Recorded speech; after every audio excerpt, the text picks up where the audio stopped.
누군가 이 세상에 세 가지의 저주가 있다고 했습니다. 첫 번째는 하나님이 믿어지지 않는 것입니다. 하나님께 버림받은 심령이지요. 둘째는 설교를 듣거나 말씀을 읽어도 감동이 없는 거예요. 그것은 은혜가 메말라 버린 사람이기 때문입니다. 그리고 셋째는 감사의 마음이 없는 것, 즉 원망과 불평으로 사는 인생입니다. 이러한 인생들이야말로 저주받은 삶이 아닐 수 없습니다. 그런데요, 문제는 이러한 모습들이 오늘날 우리 사회에 깊숙이 지금 자리 잡고 있다는 사실입니다. 오늘날 이 사회 전체가 하나님을 믿지 않는 시대, 말씀에 감동이 없는 시대, 감사의 마음을 잃어버린 그런 시대 속에 우리가 살고 있다는 것입니다. 특별히 오늘 우리 가운데 만연되어 있는 질병 중에 하나가 뭔가 하면 바로 불감증입니다. 안전 불감증, 도덕 불감증, 안보 불감증. 이러한 불감증도 문제지만 그 중에서도 감사 불감증이 걸린 사람들이 우리 중에도 얼마나 많은지 모릅니다. 한마디로 우리에게 점점 지능은 높아져 가고 그래서 IQ는 점점 높아져 가는데 오늘 말씀한 것처럼 감사 지수는 이 TQ는 점점 낮아지고 있다는 사실입니다. 근데 이러한 현상들에 대해서 이미 성경은 예언하고 있었습니다. 이런 현상에 대해서 성경은 한마디로 말세에 일어나게 될 특징이라고 분명히 말씀하고 있습니다.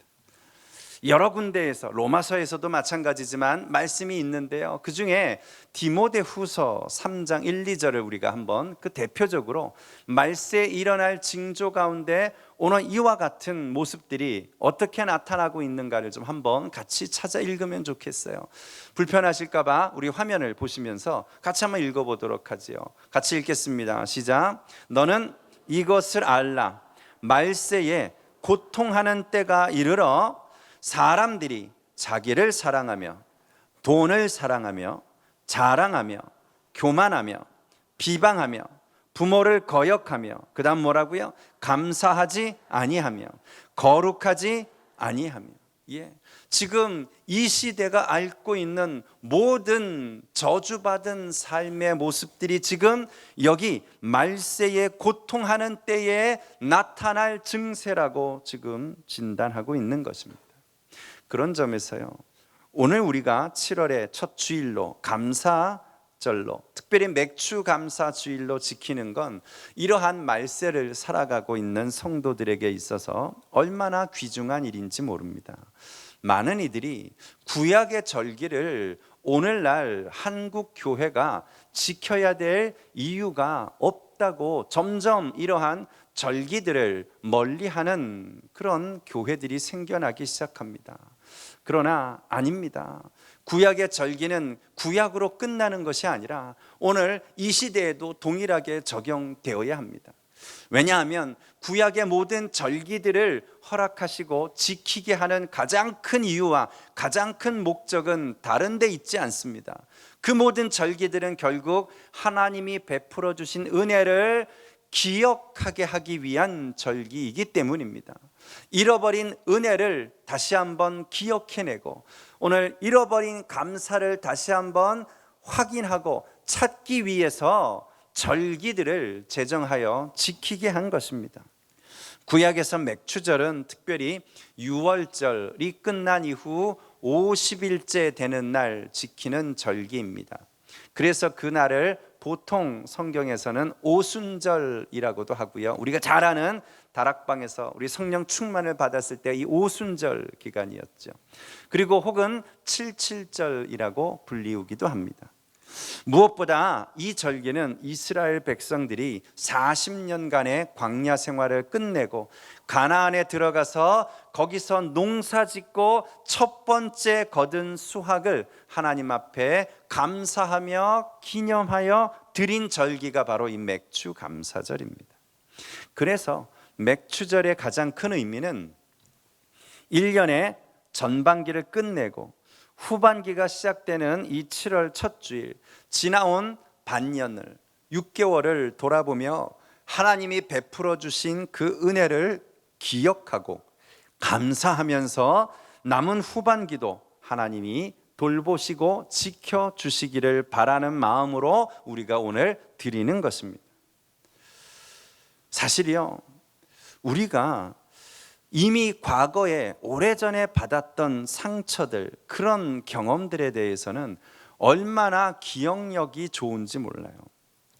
1999년 7월 7일 식당에서 같이 밥 먹다가 이러저러한 말 한 적 있어? 없어? 그러면서 그날을 생생하게 우리는 떠올립니다. 무려 20년 전 있던 사건 안에 토시 하나 안 틀리고 있어? 없어? 하면서 우리는 기억해냅니다.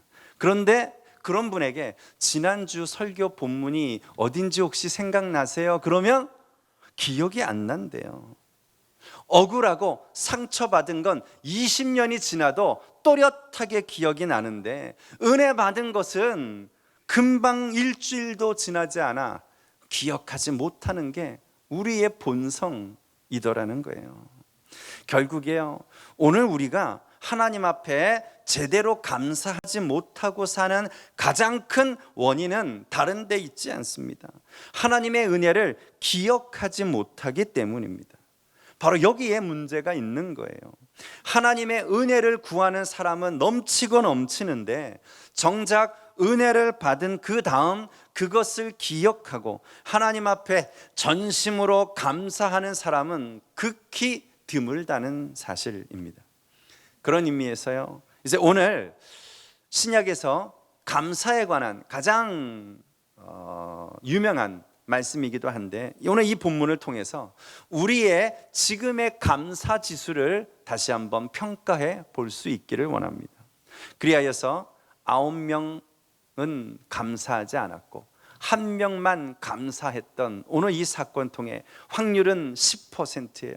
고작 10%에 지나지 않는 이 감사의 확률을 우리가 뛰어넘어서 매 순간 하나님께 감사하며 영광 돌리는 그런 우리의 인생이 될 수 있기를 먼저 주님의 이름으로 축원합니다. 그렇다면요, 우리의 감사 지수를 높일 수 있는 방법이 어디에 있을까요? 우리가 어떻게 해야 감사의 생활을 날마다 행할 수 있을까요? 오늘 첫 번째 기억해야 할 건요, 감사는 은혜를 깨달아야만 가능하다는 사실입니다. 다시요, 감사는 은혜를 은혜로 깨달을 수 있어야 감사할 수 있다는 거예요. 분명히 오늘 본문을 보시면 10명의 나병 환자들이 모두가 동시에 은혜를 받았습니다. 그들 10명 전부가 다 자기 눈으로 자기의 몸이 나은 것을 다 확인했습니다. 그런데 이상하게요, 오늘 본문은 정작 자신의 병이 나은 것을 본 사람은 한 사람뿐밖에 없다고 분명히 기록하고 있습니다. 성경에 재밌는 표현이지요. 15절을 한번 보시겠어요? 15절 보면 이렇게 말씀해요. 그 중 한 사람이 자기가 나은 것을 보고, 이렇게 되어 있어요. 10명이 다 봤다니까요. 그런데 성경은 굳이 한 사람만 보았다고 그렇게 지적합니다. 여기 보다라고 하는 헬라어 단어의 뜻은요, 사실상은 깨닫다 혹은 알다, 이런 뜻입니다.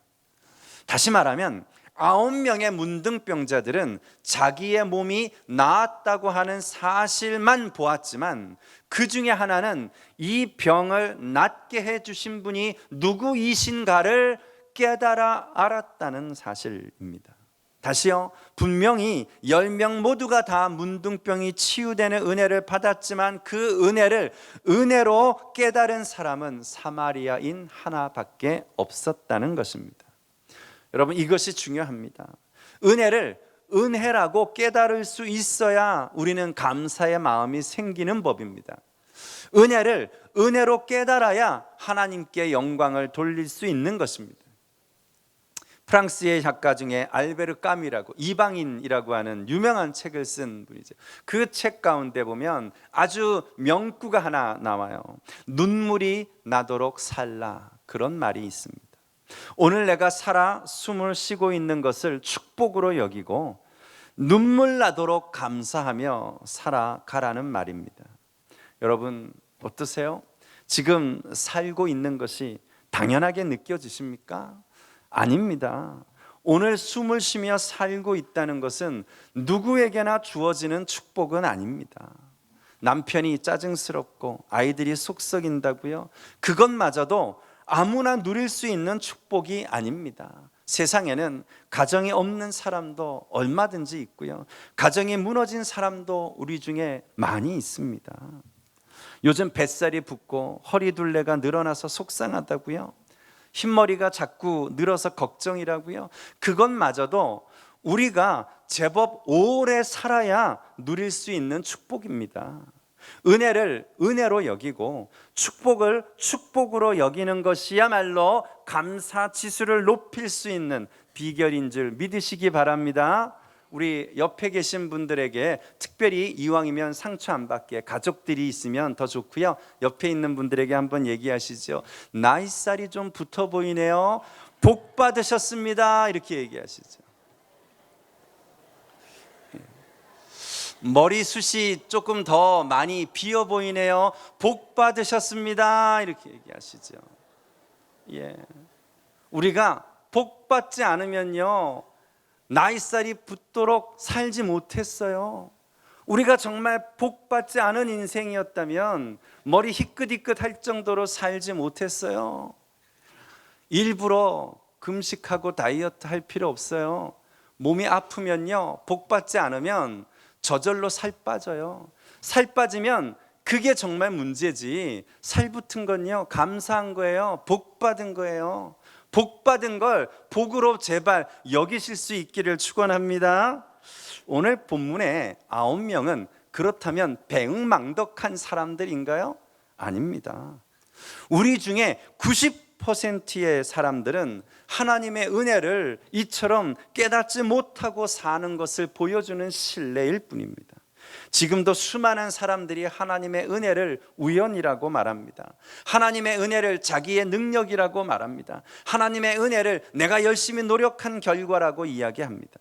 무슨 말입니까? 은혜가 은혜되지 못하게 하는 자들이 우리 중에 허다하다는 것입니다.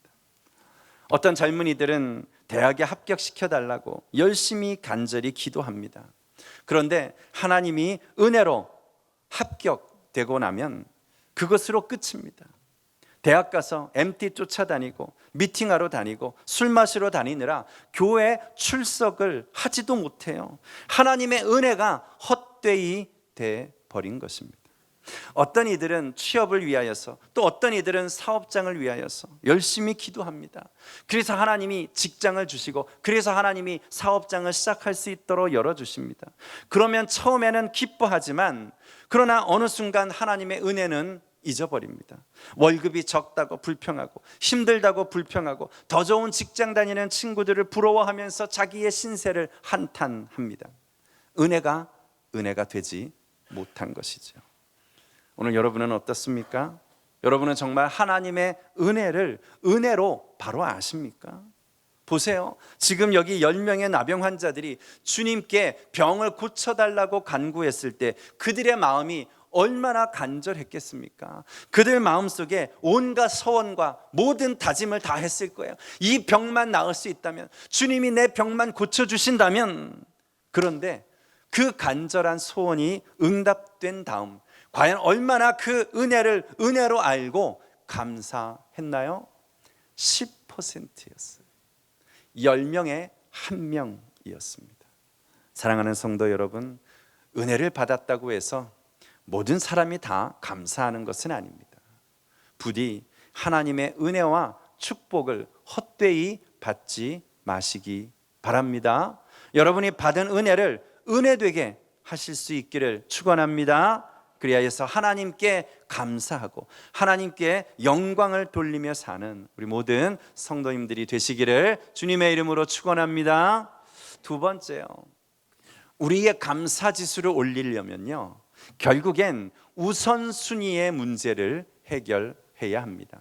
다시요, 감사는요 믿음의 문제도 아니고 자세도 아니고 사실상 감사는 우선순위의 문제입니다. 14절을 다시 들여다보시면 여기 소리를 높여서 간청하고 있는 문둥병자들을 보시고 예수님이 긍휼히 여기셨어요. 그래서 말씀하십니다. 가서 제사장들에게 너희 몸을 보이라, 그렇게 명령하셔요. 근데 이 명령에 따라서 믿음으로 10명의 나병 환자들이 용감하게 제사장에게 그 몸을 보이러 마을로 들어가던 도중에 나음을 입은 거예요. 그런데 그들 모두가 감사하러 돌아오지 않았습니다. 한 사람만 감사를 표현하기 위해서 다시 돌아와 주님 앞에 엎드려 하나님께 영광을 돌렸다고 말씀합니다. 나머지 9명은 믿음이 없어서일까요? 아닙니다. 여러분, 그들은 사실상 대단한 믿음이 있었어요. 만약에 믿음이 없었다면 예수님께 자기네 문둥병을 고쳐달라고 간구할 이유가 전혀 없습니다. 만약에 믿음이 없었다면 아직 몸이 낫지도 않았는데 마을로 들어갈 용기를 낼 수가 없어요. 여러분 아시는 것처럼 문둥병자는 당시 하나님이 내리신 저주요, 또한 전염병으로 여겨서 문둥병이 발병하면 마을에서 쫓겨나 추방당해 오늘 밖에서 광야에서 지내야만 했어요. 마을로 들어가면 돌에 맞아 죽습니다. 그런데 그들은 예수님이 하신 말씀 하나에 그들은 아직 낫지도 않은 몸을 이끌고 마을로 들어갈 만큼 그들의 믿음은 절대적이었어요. 그 믿음이 그들을 낫게 한 거죠. 주님이 그 믿음을 보고 그들을 분명 치유하신 거예요. 그러나 그 믿음은 그들에게 있었는데 뭐가 문제예요? 그들은 감사를 적극적으로 표현하지 않았던 것입니다. 불치병을 고침받았는데 왜 그들에게 감사의 마음이 없었겠어요? 분명 그들 마음으로는 다 감사했을 거예요. 너무너무 감사했을 거예요. 그러나 그들은 감사의 마음을 행동으로 보여주지 않은 것입니다. 왜 감사를 표현하지 않았을까요? 그것이 우선순위의 문제입니다. 그들은 예수님께 감사하는 일보다는 제사장에게 가던 길 빨리 가서 나았다고 하는 그런 치유 판정을 받고, 그리고 가정에 돌아가 그토록 보고 싶은 가족들을 만나는 일이 더 급선무였던 거지요. 다음에 예수님 만나면 감사하지 뭐, 그랬겠죠. 그러나 여러분, 다음으로 미루다가 결국 감사할 기회는 영영 갖지 못했습니다. 오늘 본문의 사건 순서상 이 다음부터는 예수님이 십자가를 지기 위해 예루살렘으로 들어가시는 사역이 시작되는 거예요. 그들은 어쩌면 충분히 감사를 표현할 수 있는 기회는 얼마든지 있다고 여겼을지 몰라요. 그러나 우선순위에서 감사가 밀리자 그 기회는 다시 돌아오지 않았다는 것입니다. 반면에 예수님께 돌아온 이방인은 그렇지 않았어요. 그는 지금 당장 해야 할 일, 가장 먼저 해야 할 일이 감사라고 생각한 것입니다. 그렇습니다, 여러분. 인생에서 타이밍이 얼마나 중요한지 모릅니다. 감사하는 일에도 분명히 타이밍이 있습니다. 감사는 제때에 표현되어야 합니다. 그렇지 않으면 나중에 감사할 기회가 점점 사라지게 되고, 그러다 보면 감사의 마음도 점점 식어지고 마는 것입니다. 그렇기 때문에 여러분, 오늘 감사해야 될 때 미루지 마시고 먼저 감사하실 수 있기를 바랍니다. 오늘 내가 하나님 앞에 영광 돌릴 기회가 있을 때 그것을 다음으로 미루지 마시고 하나님 앞에 감사하고 영광 돌리시기를 바랍니다. 그렇게 감사를 우리가 표현할 때 은혜가 살아나고 감사가 살아나고, 감사를 표현할 때 하나님이 영광 받으시는 줄 믿으시기 바랍니다. 마음만으로 하나님이 영광 받지 않으십니다.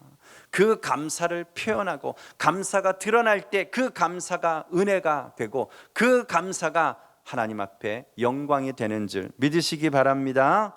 오늘 우리의 믿음을 한번 돌아보시자고요.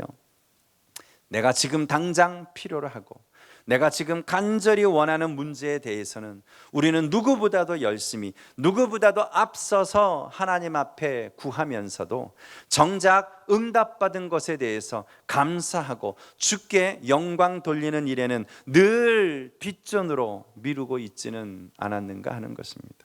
정말이죠.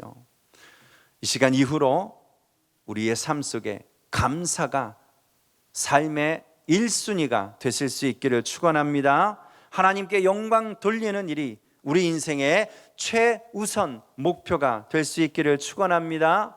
그와 함께 오늘 여러분이 당장 실천해야 될 것, 오늘 당장 적용해야 될 것 있다면 여러분의 감사의 마음을 입술로 표현하십시오. 여러분의 아내에게 표현하십시오. 여러분의 남편과 자녀에게, 부모에게 감사의 마음을 마음만으로가 아니라 표현하십시오. 여러분 감사를 부디 기도로 표현하십시오. 여러분의 찬양으로 감사를 표현하십시오. 옥합을 깨뜨린 여인과 같이 물질로 여러분의 감사를 표현하십시오. 무엇보다 오늘 우리가 드리는 이 예배를 통하여서 우리의 감사를 풍성하게 표현하실 수 있는, 두 손 들어 찬양하며 정말 아멘 하며 화답하며 우리가 이 감사를 드러내고 표현하는 그런 복된 예배가 될 수 있기를 다시 한번 주님의 이름으로 축원합니다. 마지막이요, 감사는요, 감사할 때 더 큰 축복으로 돌아오게 되어 있습니다. 다시요, 감사는 더 큰 축복을 받는 길인 줄 믿으시기 바랍니다. 9명의 나병 환자는 지금 당장 그들이 원하는 것은 얻었습니다. 그러나 영원한 것을 갖지는 못했습니다. 지금 당장 육신의 병은 고쳤지만 그렇다고 해서 그들의 인생 다 해결된 것은 아닙니다. 여전히 그들은 죽음의 문제도 해결하지 못했고, 영생의 문제도 해결하지 못했고, 구원의 문제도 해결하지 못했습니다. 반면에 은혜를 은혜로 깨닫고 돌아와 하나님 앞에 영광 돌린, 감사를 표현한 이 사마리아인은 육신의 치료와 더불어서 구원의 은혜까지 받아 누렸습니다. 19절을 우리 결론을 마지막으로 한 번 더 읽어볼까요? 본문의 결론은 이렇게 맺습니다. 시작. 그에게 이르시되 일어나 가라, 내 믿음이 너를 구원하였느니라 하시더라. 아멘. 그가 원하는 것보다 더 큰 축복을 얻은 것입니다.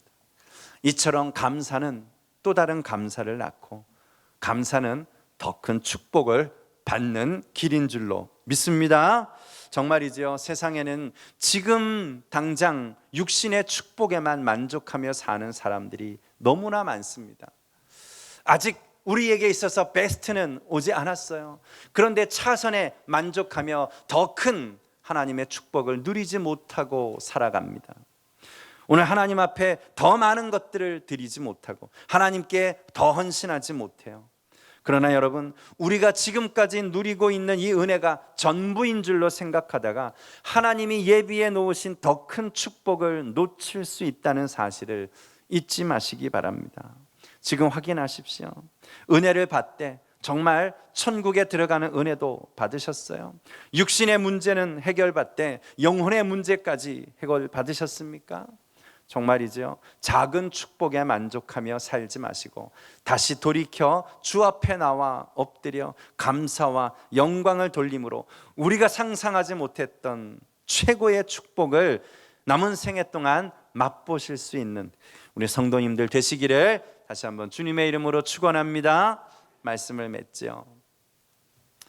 오늘 성경은 13절에 우리가 읽은 내용에 보면 거기에 중요한 단어 하나가 등장해요.